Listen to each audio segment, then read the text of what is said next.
Hey guys, I just wanted to do a little instructional video on the Joy-Con straps, how to get the Joy-Con straps the way that I had them in my previous video on the locking and unlocking, no matter which orientation you put them in. That way it's much easier for you to lock in those straps with no hassle at all. Sorry it took me a long time for me to do this. Actually, it took me forever for me to actually find this lock and the strap again. I like threw them somewhere and I didn't know where I put them, so I'm just going to do it to the one, so that way it shows you exactly how to do it. It's completely up to you when you get to the part. I'll mention it again. If you want to keep the strap on, you can.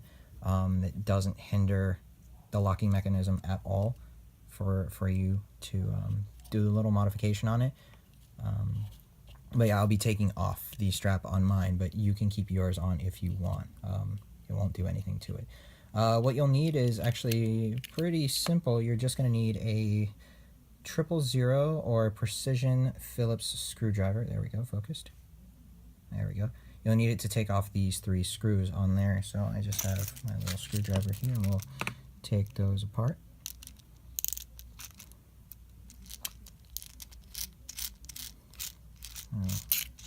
Really simple. I'm actually going to do another video on the Joy-Con grip.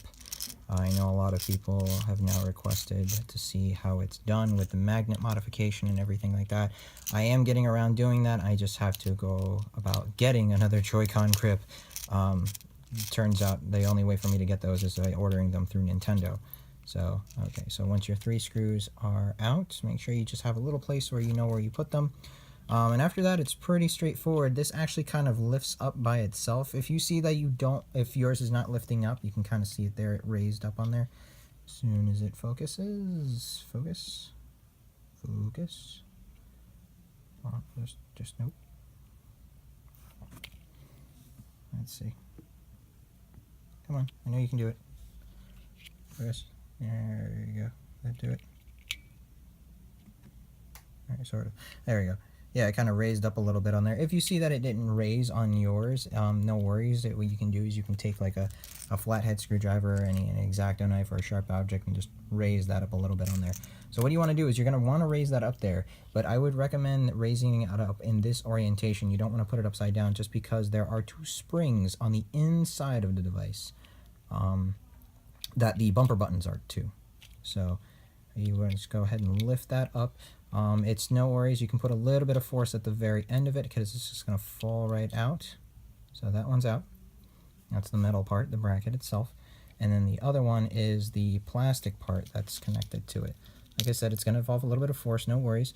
And then, oh, it just did it there, so you weren't able to see it.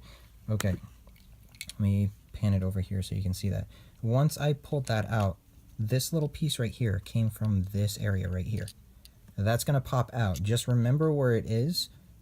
So that's going to pop out immediately. You just set that to the side. Pop that right out. That comes right off.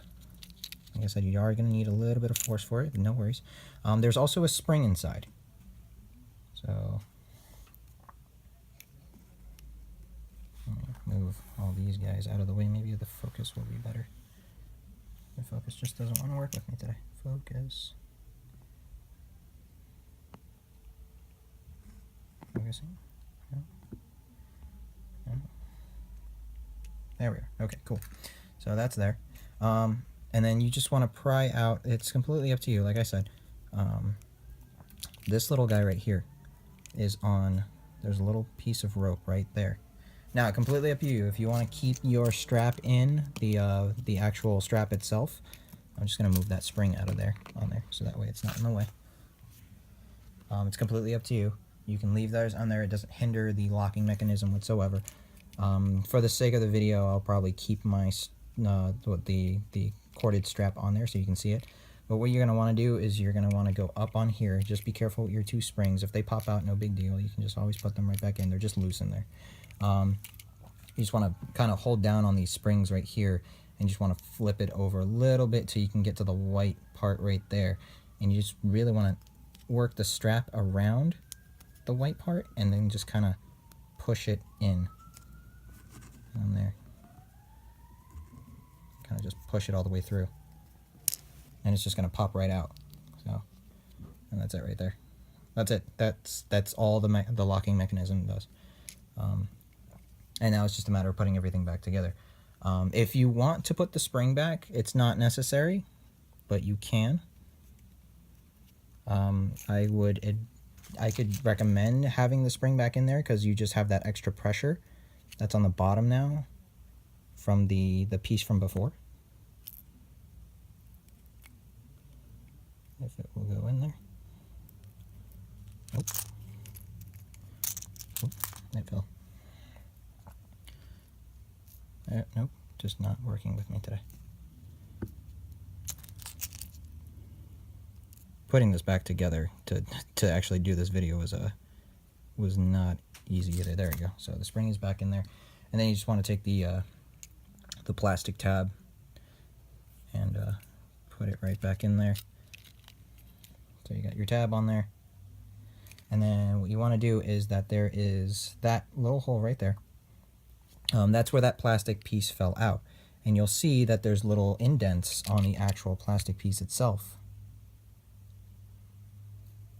And those will go into the indents of that guy. So you can just literally lay that in there and just let it ride in there. It's not going to do anything. It's just going to stay properly in its place. And then you go right back in with the metal bracket. There's no real wrong way to put the metal bracket on there. There's a little divot on there that goes with this little groove, and it just slides right in there. And there you go. Now it's just a matter of getting your screws and putting it right back in.